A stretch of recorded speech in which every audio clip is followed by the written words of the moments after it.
welcome to our InFocus session. Every month we have been looking at a different area of focus and bringing you inspirational speakers who can give you ideas for action.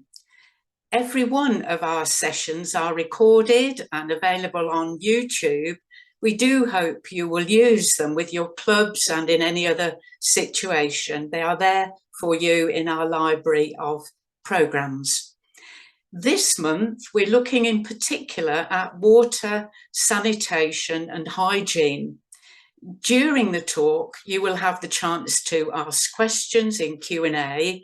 Do put them in and we will try and answer as many as we possibly can in the time available. I would like to now ask Janine to introduce our very special speaker for this evening. Thank you, Janine. Thanks very much, Cheryl, and hello, everybody. Well, normally when I introduce someone, I do so very informally and don't say an awful lot about them. And in one way, Fez doesn't actually need any introduction. But actually, I think you should all be aware about a little bit about him. And this is from the RI Board of Directors, because he is Rotary International Director, first ever from Pakistan. And on the bios, it actually says that he joined Rotaract in 1980, and he then in 1986 was heading off from Karachi on a group study exchange, which many of you may know as a foundation, used to be a foundation funded program. And he was heading to Canada. He actually survived an extremely violent attack during the hijacking of Pan Am Flight 73, which for those of you that don't know, you need to look it up. And this is a quote: "I pledged that if given another chance to live, I would dedicate my life to the betterment of humanity. This was the moment that influenced me to join Rotary." This evening's talk around water, sanitation and hygiene, we can't but avoid knowing about the catastrophic floods that happened last year. Fez, with his professional background, with his humanitarian background, will be sharing with you some of the plans for Rotary to help to rebuild for some of the people living in the most deprived areas. And Fez also has a very unique perspective, because not only does he live and has worked in Pakistan all his life, but he is also very familiar with the situation in Afghanistan, both within the country and with the refugees in Pakistan. So without further ado, I will now hand over to Fez. Please share with us about the smart villages that you and others are imagining for Rotary, imagining for your communities. Thank you, Fez. Thank you, Janine.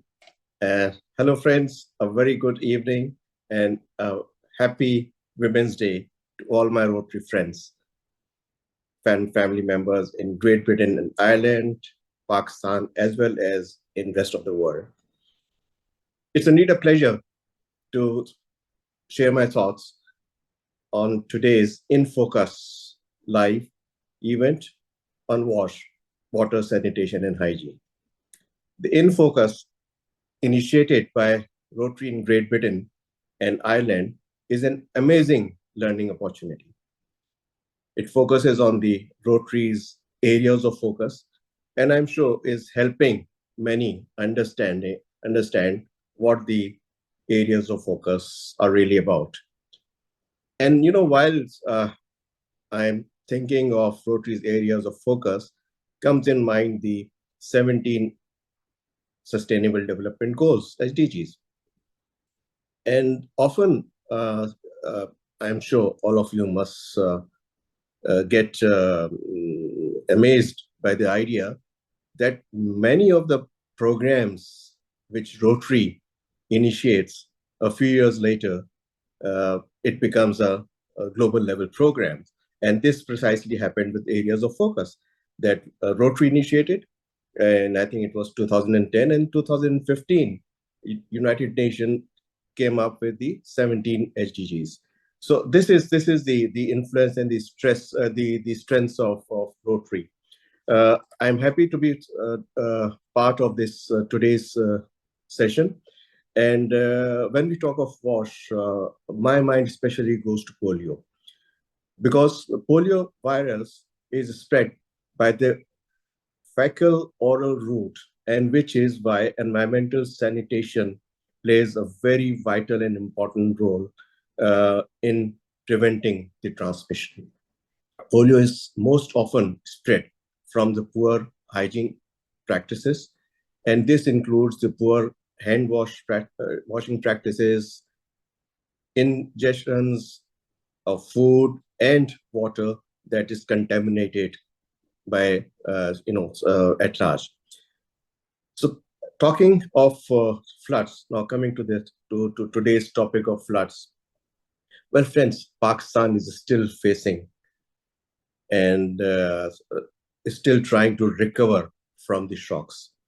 The inundated areas of the country, which has a population of 230 million people, with about 33 million getting affected and colossal loss of $30 billion, we still are struggling to regain our strength and come back to normalcy. Unfortunately, not much support has been received by Pakistan floods. And the worry is that in the next few months, we will not just be completing 1 year of Pakistan floods, but may also enter into the same spell of yet another similar flood disaster. Because it's all about climate change. And we are all, Pakistan being the first victim, we won't be surprised if we get another spell of similar nature. Friends, I always believe in the fact that developing countries will have to get back to its basics and to the original strengths. Now, what are the original strengths? It is the indigenous lifestyles, which is perhaps a strong past and which need to be revisited. Taking the floods as an opportunity, I believe we can transform our communities and villages for a sustainable tomorrow. Smart villages is a vision which will begin from flood-affected areas and then be expanded at other places, not just in Pakistan, but perhaps beyond Pakistan in some other developing countries as well. The term smart villages refers to rural communities that build on and enhance existing strengths and assets through creative solutions, embracing innovation as well as technology to create attractive and sustainable lifestyle. So with this concept, with this idea, we thought that let us come up with some proposal which can be sustainable, which can address to the climate stability and be supporting the environment as well. With a core infrastructure of shelter, health, education, growing local economies, and protecting the environment. So can I have the next slide, please?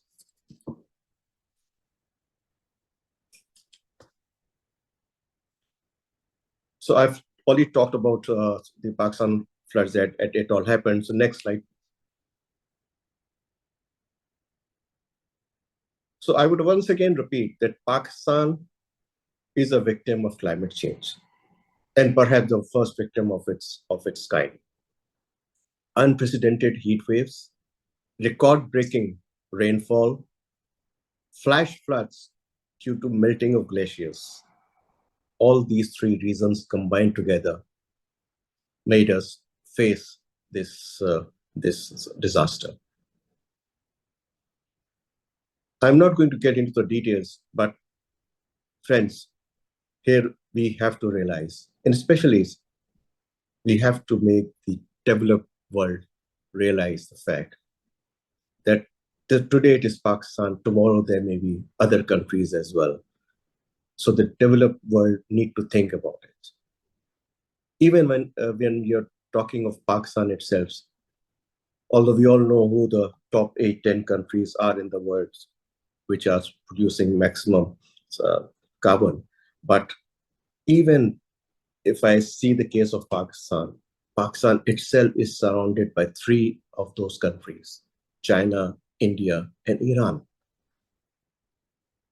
So all these 3 countries are amongst the top 10 countries of the world which are producing maximum carbon. Pakistan has got a very low percentage. Next, please.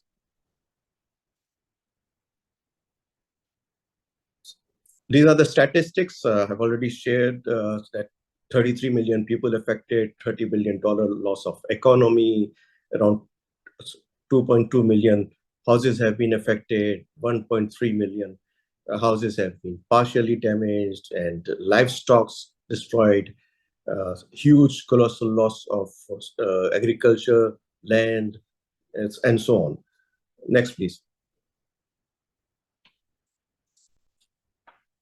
I often quote this message of the UN Secretary General, Antonio Guterres, because I think Pakistan was lucky that he visited Pakistan during those days, and he saw from his own eyes. So a statement coming from the UN Secretary General certainly means something. And he said, I quote, "I have never seen climate carnage on the scale of the floods here in Pakistan." That is the bottom line. Climate carnage, friends. It was a climate carnage. Next slide, please. So now, what is the Rotary's roadmap for recovering Pakistan? When I say Rotary's, obviously Rotary Pakistan. So it is time to go for sustainable smart villages. As I stated earlier, that we are initiating this program of smart village with a model of 20 at 20 locations or 20 smart villages. We are initiating it in the flood affected areas. But what I foresee, that if successful, which I believe there is no reason not to be successful, this can become model for rest of the countries and even beyond. And there is where then we in true sense can talk of the Rotary's areas of focus, that is 7 areas of focus, and the 17th SDGs. That how today United Nations is worried that in 2030 they have to achieve the target of 17 sustainable development goals. How are they going to reach that? So in order to reach that, we have to think out of box. We have to be creative, we have to be innovative, and we have to make best use of technology. So sustainable smart villages are perhaps the answer. Next, please. So our vision is to transform the flood affected communities in Pakistan through smart villages. Again, an opportunity which we would not have perhaps even thought of had the floods not come, that here we can reach those villages, we can reach those communities, engage them, involve them, and transform them. And the mission is bringing revolution through growing economies and protecting environment. So here we have an opportunity. When we talk of either we talk of growing economies, environment, water sanitation, mother and child health care, any areas of focus or any of the SDGs, this will be our mission. Next, please. Now, we have some clear-cut objectives. Protecting environment with zero or minimum carbon footprint or emission, in restoration and rebuilding, growing local economies through indigenous technological interventions, supporting health and education, use of renewable and alternate energy, water, sanitation, and hygiene interventions, encourage agro-based organic interventions, participatory mechanism for ownership and pride, and women-centered methodologies for spreading transformation. Next, please.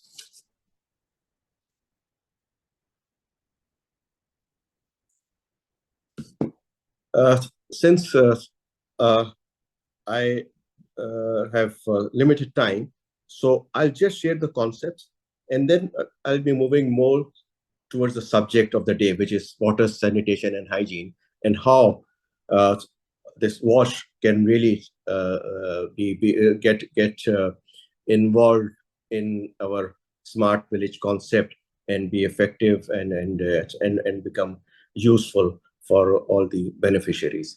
So the whole concept is that primarily we have divided the whole concept into three parts. One is the shelter part. The other one is the civil and social infrastructure. And the third one is the economic infrastructure. Generally, what happens, we have seen in the past, that we get too much engaged in the construction activities of a shelter that we often forget the subsequent infrastructure, which is perhaps more needed than what we spend on a shelter. So my concept and our concept is that we are going to spend limited amount as far as shelter is concerned, because shelter will just provide, will just build to the extent that there's a shelter for them and the families can live under a roof. Beyond that, the idea is to give them infrastructure, civil infrastructure, where water, sanitation, and hygienic affairs are concerned, where alternate energy is there, either through wind, solar, or biogas. And then comes the economic infrastructure, where again there are three components. One is the agriculture component, the other is the cattle farming, and the third one is the handicraft and skill development of individuals. Coming back to the social infrastructure, we also have in that social infrastructure a school, a health center, and a community centers. And we will have places of worship for all those beneficiaries, depending upon what villaging do they belong to. And here, allow me to share that the first village, which we have initiated just last week on ground, that village belongs to a minority community.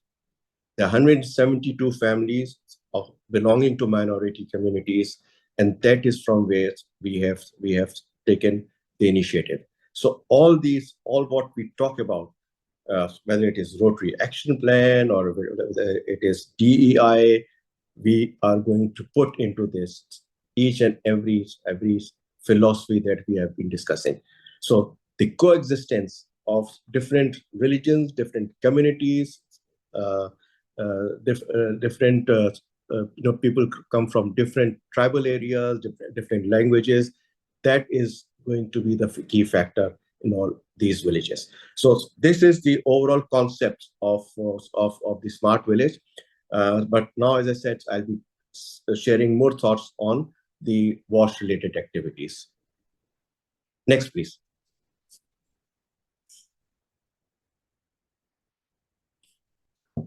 Now, check dams. In many of these villages, which become waterlogged, or there we in some areas we already have land which is under depression. So we thought, why not? We try and build some small dams which are called check dams, and it's a small dam constructed across a swale, drainage ditch, or a waterway to counteract erosion and sedimentation by reducing water flow velocity, plays a positive role in flood hazard as well. So where there is already depression, there is already drainage ditch, there are waterways, we would, if needed, dig it further to provide a water collection point, which is called check dams, so that for normal days that can also be used, fulfilling their water needs. Next, please.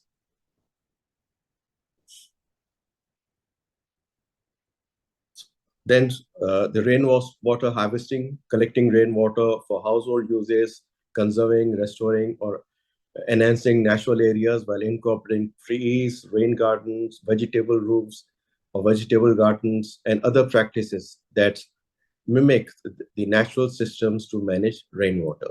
So that is also, we also have, we'll also provide rainwater tanks where it is needed.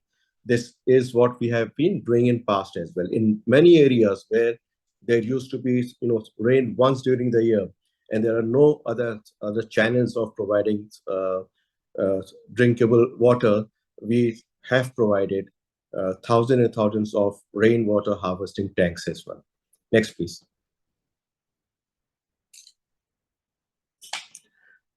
We are also going to provide some solar powered tube wells. In some areas, we do have water underground, let's say 30 feet, 50 feet, or maybe 100 feet below the ground, but need to be treated as well. So we'll have tube wells. If the water is drinkable, we provide them as it is. Otherwise, we are going to provide treated water as well. And here, I would also like to share with my friends that we have already received a global grant for a major program, which is to provide solar water treatment plants in at least 15 of these villages. So that has already been initiated. So solar water, solar powered tube wells, solar powered treatment plants are very much part of the program. Next, please. Now, these are some of these things which we have already started. As I said, last week we started. So the first thing which we made was that we made a elevated hand pumps. The water was there 30 feet below the ground. So we built an elevated hand pump. Reason being that we will provide a space where, suppose there are floods, so the drinking water will not be affected. The hand pump will not be affected, and this small space will also be used for children or people to sit at. On the right side, you can see is elevated solar water stand. Now, this elevated solar water stand is the indigenous water stand which the villagers used to build in past, where they put water, on this stand, and that is treated through solar energy, through sun.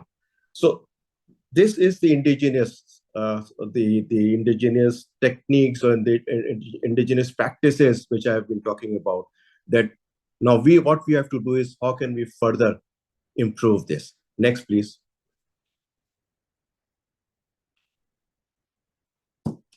I've already shared that we will be providing water filtration plants as well for drinking purposes, and these all would obviously be cost-effective solutions as far as possible. Next, please.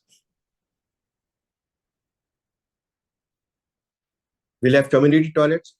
Again, when we talk of wastewater treatment, we are also planning to construct some wetlands and grow some plants, some trees which are suitable to it. And again, this would be a wetland water pond, which would also be helpful in cases we receive more floods. Another thing is that alongside the village location we have selected, the site or the land, we are going to build either a few of them. We are going to build ponds. Let's see, it's 8 feet, 10 feet, 12 feet, dry ponds which can be used when there are floods, or we are going to create a water channel. Again, in cases where we cannot have the check dams, we are going to create water channels so that water, in case of floods, water can be stored there. And instead of hitting the village directly, the water drops into this land. And talking of village also, I would like to share that we are raising the level of the ground, existing level, And on that ground, we are raising the level of plinth also for each of the houses. So in terms of the current situation, we are going to go at least 4 to 5 feet higher than what the present situation is. Whilst, when the floods came, it was all these houses were at the ground level. Ground level was also low. So by doing these practices, that raising the ground level higher and then raising the plinth level further higher, we would be moving us up by at least 4 to 5 feet. Next, please. I think we missed a slide before that was that of community toilets. For each of the 2 units, we are going to provide the one before that. Before that? Yeah. So for each of the unit, we are going to provide. So for 2 units, we are going to provide 1 community toilet. Now, this is to again encourage because right now they do not have the habit of using toilets.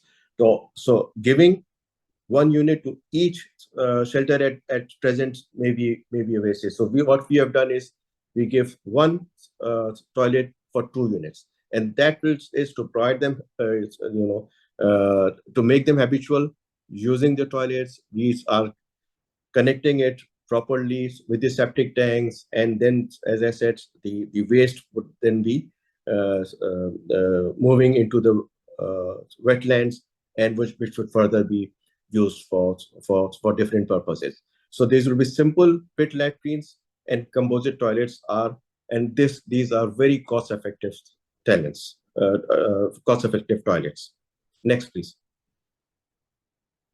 I've talked about wastewater treatment. Next. Drip irrigation is also something which is not yet been introduced, and we, through our plan, are going to introduce the drip irrigation system as well, where treated wastewater will be utilized for drip irrigation, and its additional water available would also be used for irrigation purpose. Right now, there is, as I said, there is no drip irrigation concept in these villages or among these villagers. Another thing which we have planned, that in each of the with each of the household, with each of the shelter, we are going to provide a small piece of land, and we'll provide them a kitchen gardening kit. So every household would be well equipped and well empowered to grow vegetables of their needs.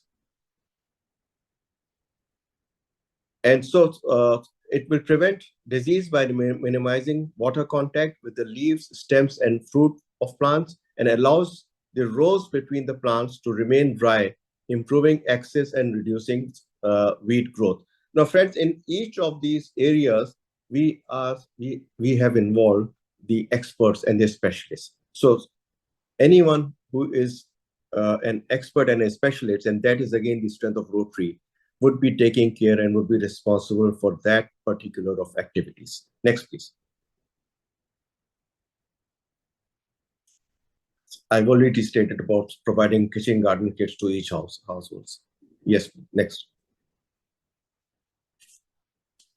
So similarly, we are going to have some waste management plan, recycling of landfills in some areas where there are more than 1 villages, and there are issues. And then we are also going to have biological composting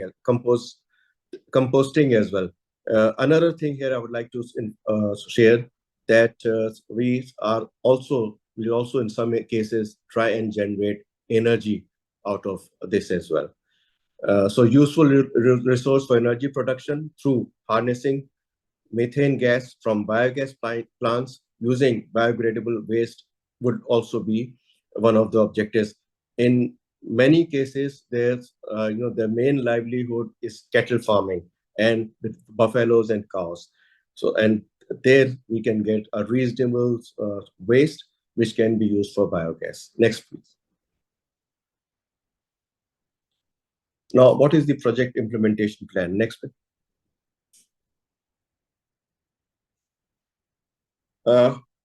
as Rotary believes in partnerships, so we have already selected 3 partners. Rotary will be the lead partner, and we have 3 partners, and these 3 are leading, known, reputable partners as far as Pakistan is concerned.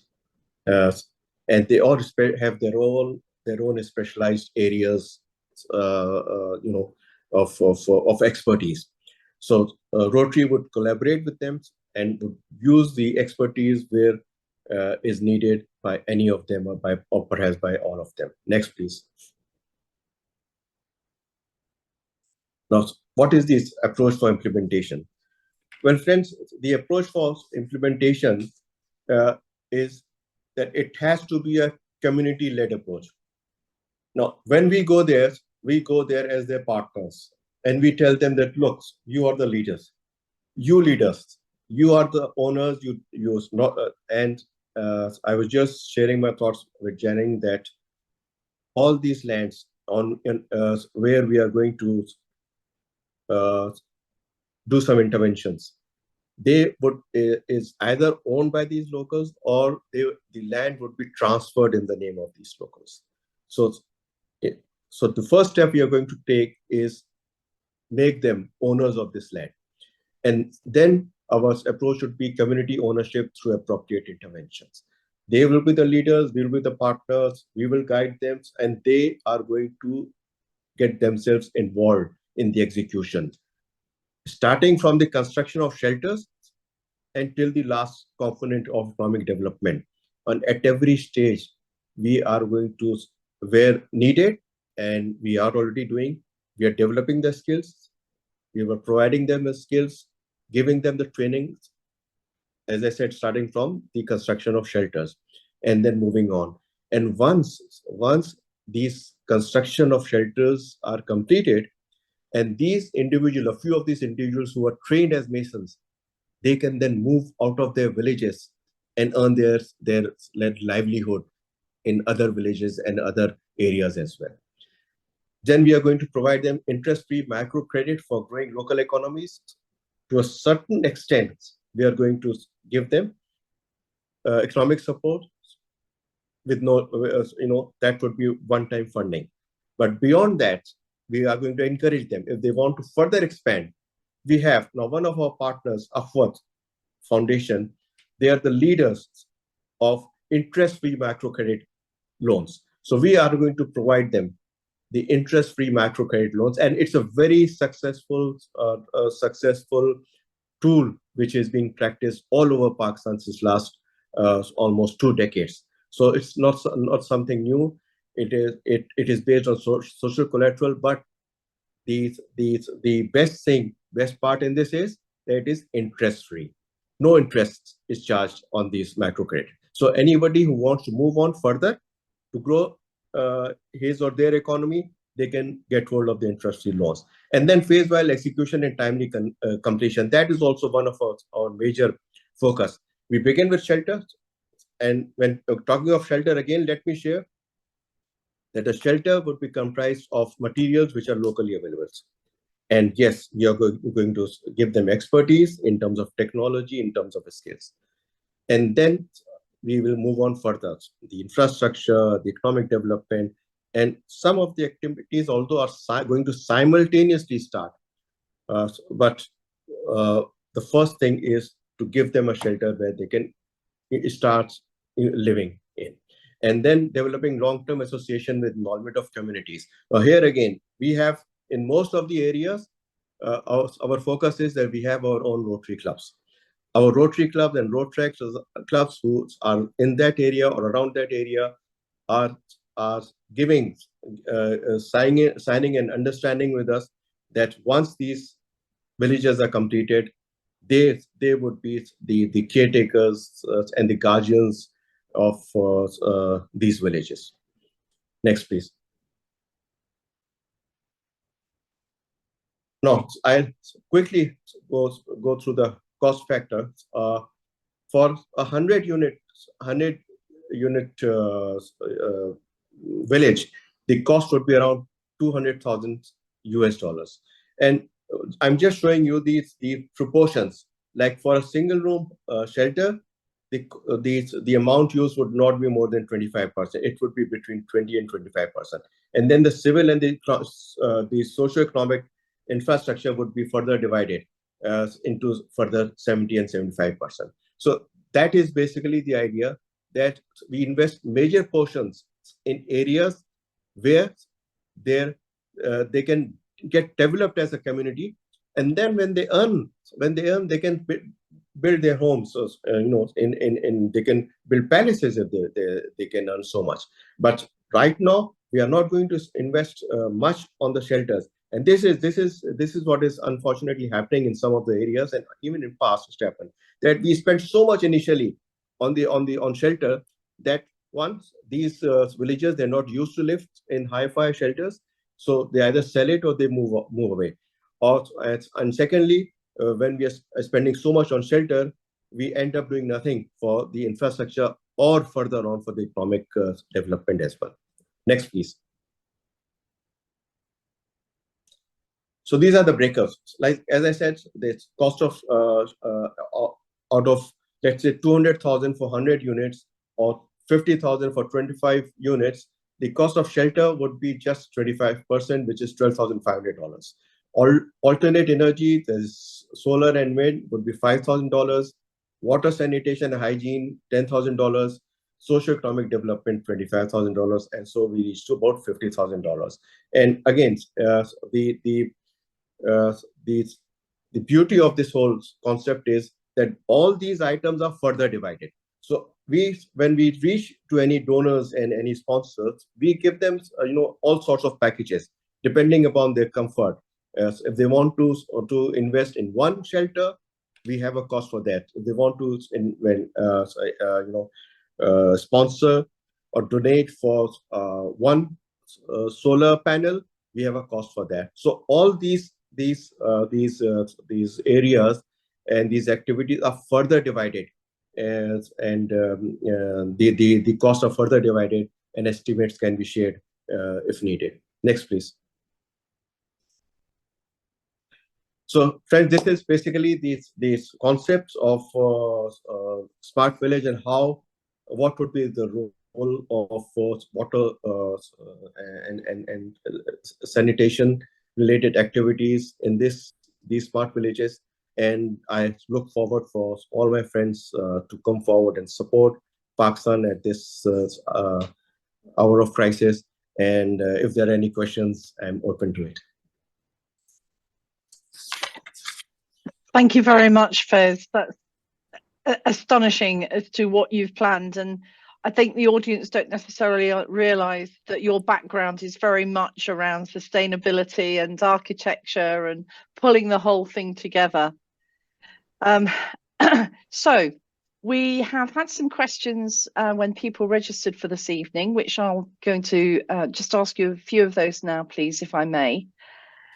How is the Pakistan healthcare system coping with the fallouts from the floods? And I'd expand that slightly in that you mentioned, and in a conversation I had with actually two other people from Pakistan earlier today, many of the provinces, the floodwaters have not yet entirely gone down. So, as you said at the beginning, adding more floodwater if the floods come again. But just how is the health system? What's happening? Janine, initially we had a real challenge, and it was a total collapse because the biggest problem was of malnutrition and these newborn babies. So mother and child health care was almost negligible. Most of these women, they were on the roads.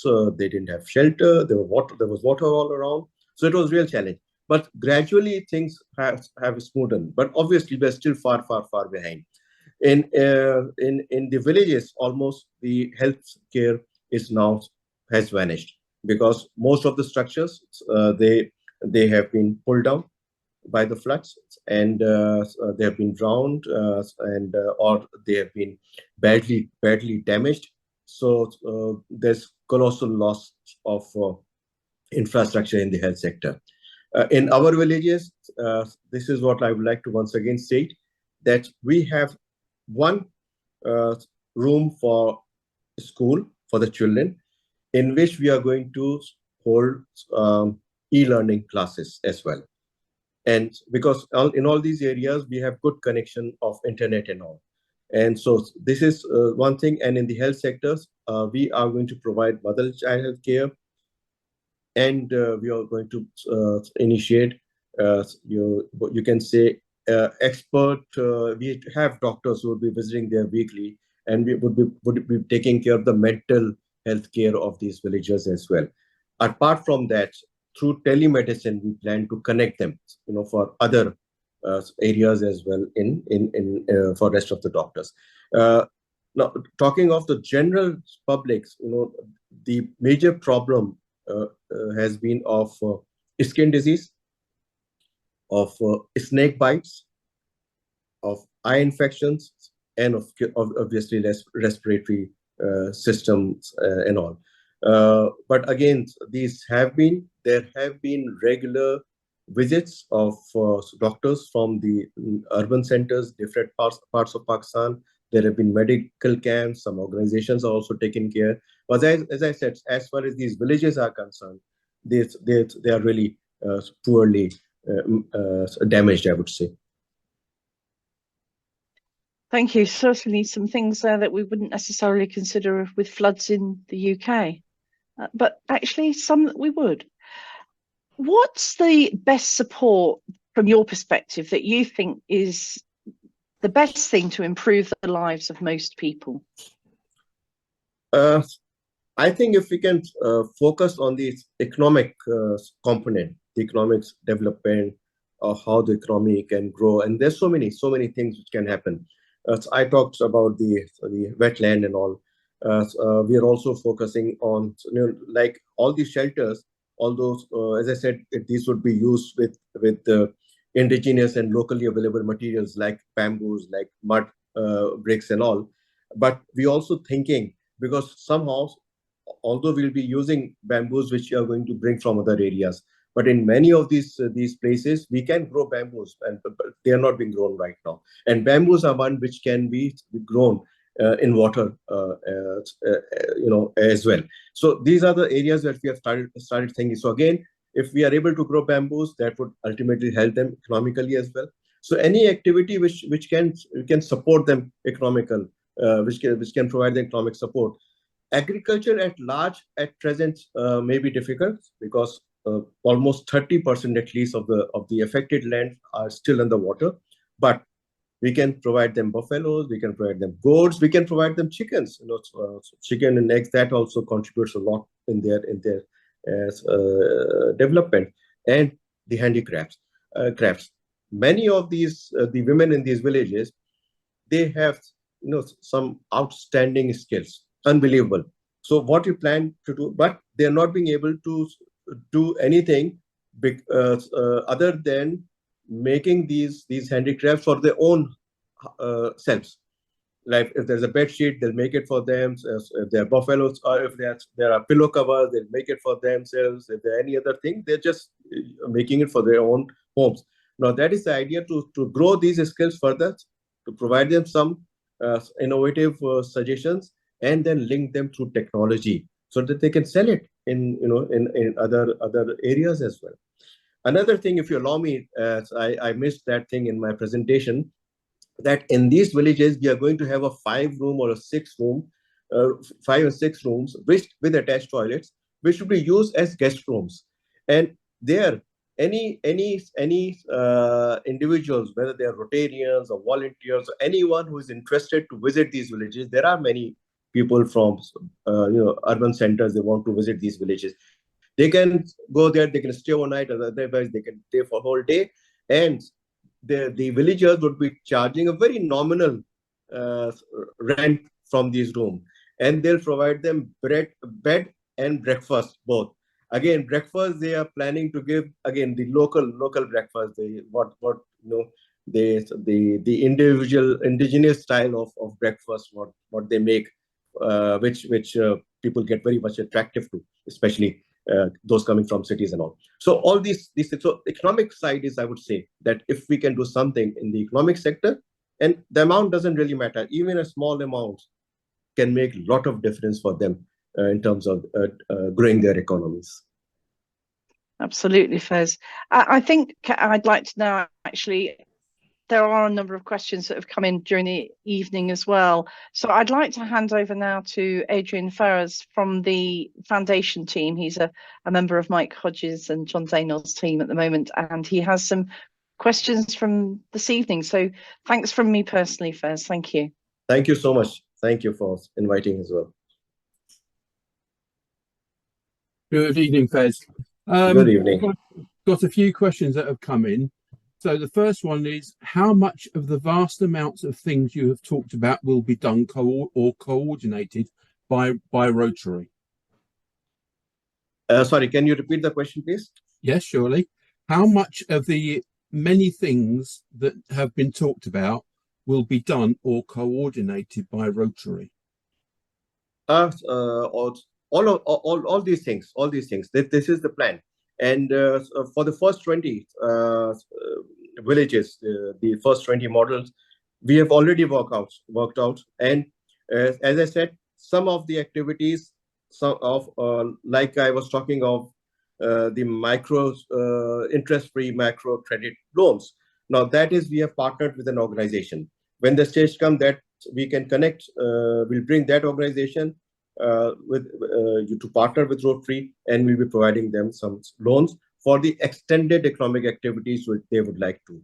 So the driving force would be Rotary, but where needed, we are already collaborating with other non-governmental organizations, as well as some corporates and some other multinational companies who have been supporting Rotary in different programs in the past as well. So it would be Rotary driven, I would say. Thank you. So the next question is, how secure are the elevated hand pumps and solar water stands to withstand the force of floodwater? Very much, yes, because that has been purposefully designed. These are not there before the floods. All these hand pumps used to be on ground. All these solar treatment stands used to be on ground. That is why we have raised it to at least 3 or 4 feet. So they would certainly be very secured. Thank you. A question from somebody else. They've just put one thing, but if I can just increase the question slightly. They said, thank you, Fez, for the very interesting talk. Are you planning laundries or social areas within these villages? Social areas? Yes, absolutely. Absolutely. Okay. And I mentioned about a community center. We are going to have a community centers, and then we are going to have small pockets of where the communities can sit, they can meet. They have already started meetings. As you know, these community meetings have already been initiated for the construction and other activities. That is going to be the strength of this village. More community involvement, more community interaction and participation. Okay, thank you. How is the land being acquired and allocated? The land is being acquired, and there are 2 ways of doing it. One, that in like the first village which I mentioned, there the land has already been given to them by one of the landlords of that area. And the land has been given, not just given, the documents have been transferred. I've seen it myself, that land to each of these, the 172 families has been transferred to, so they own the land. In another case, a local, we have the families, they didn't have any land.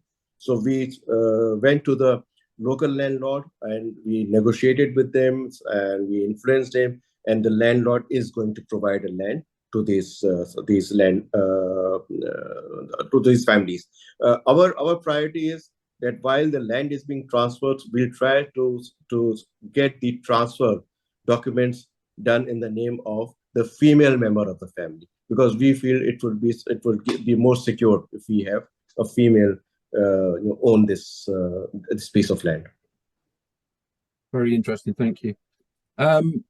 You mentioned the toilets, but is there an education and enabling or empowering the communities? Yes, as I said, we have this school where we are going to have this primary education, e-learning facilities connected with various expertise from other areas. Our Rotary Club members, they will be visiting that area regularly. And I mentioned about the community center. In community center, we are going to provide vocational training of all those vocations which are going to be introduced or in these villages, whether it is handicrafts or whether it is even cattle farming. You know, this is talking of cattle farming. Now they produce milks, these cattle. Now right now they're just selling the milk. What we'll do is we are going to engage them in making cream out of these milk, in other byproducts also, in cheese. And they do have some extraordinary, again, indigenous methods of making these creams and all, which are very, very tasty. So we'll just guide them so that they can continue with the same thing with a better environment. Thank you. What is the position for any ongoing liability for Rotary, Rotarians or Rotary clubs supporting financially or practically? We are, hopefully next week, we are going to launch our website, and where all the details would be given. You can go online or you can contact our respective district governors. We have a bank account you can send. And one thing which we are keeping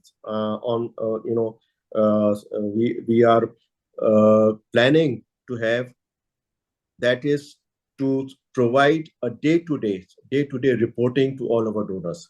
And you can just go on the website. We'll be providing you coordinates. We'll be providing you a complete access to these villages. Even if in a village you are sponsoring a house, you're supporting a family, the details of that family would also be provided, and you can have a direct access to them.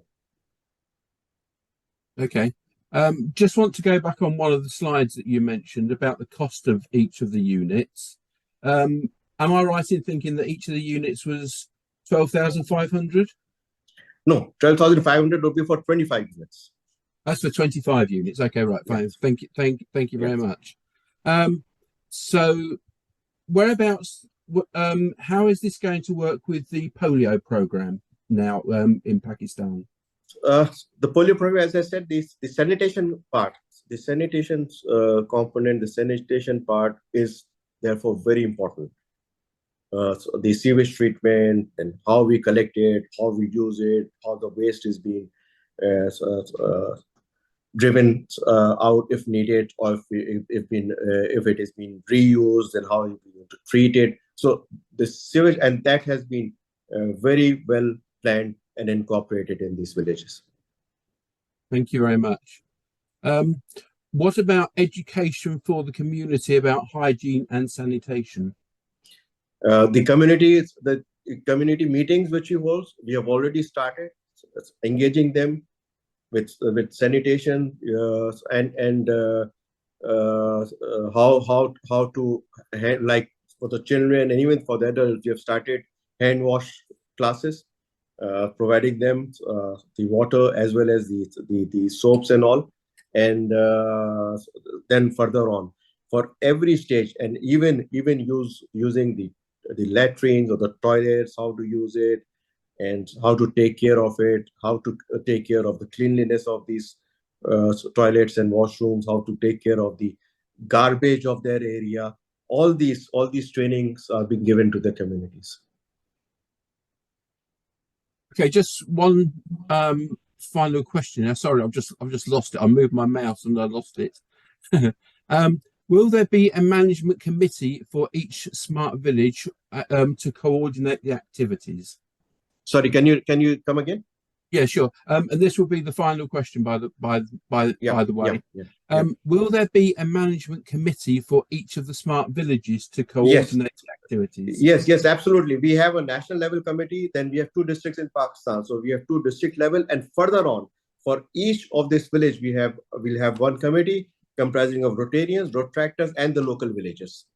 And ultimately, it will be driven by the local villagers, where we also plan to form our Rotary community core as well. That's been very, very interesting. Thank you very much indeed, Fez. I'm now going to pass on to Mike Hodge, who is the Rotary Foundation team leader. Thank you very much. Thank you. Hello, Fez. That was absolutely amazing. But particularly, as I know it's actually early hours in tomorrow morning, as far as we're concerned. I think it's about 1 o'clock in Thursday morning, isn't it, where you are? Yes. That was amazing. Usually we think of water problems being associated with too little, but you have reminded us that too much or water in the wrong place is equally problematic. The comprehensive plan that you've described to is very innovative.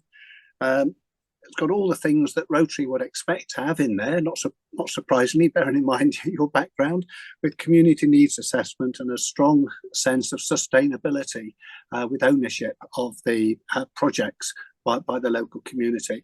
So absolutely amazing talk. Thank you very, very much. Really opened our eyes to a big problem and a very innovative solution. Thank you very much. Thank you very much. Thank you. Everybody then, hope you've had a wonderful time this evening again with our speaker and ideas. Our next one is April the 12th, and our area of focus is maternal and child health.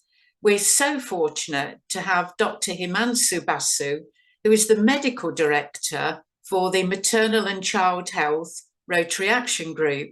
He is passionate about the elimination of preventable mortality in mothers and newborns in underserved communities. And in fact, his talk title is Prevent or Stop Mothers Dying, Act Now.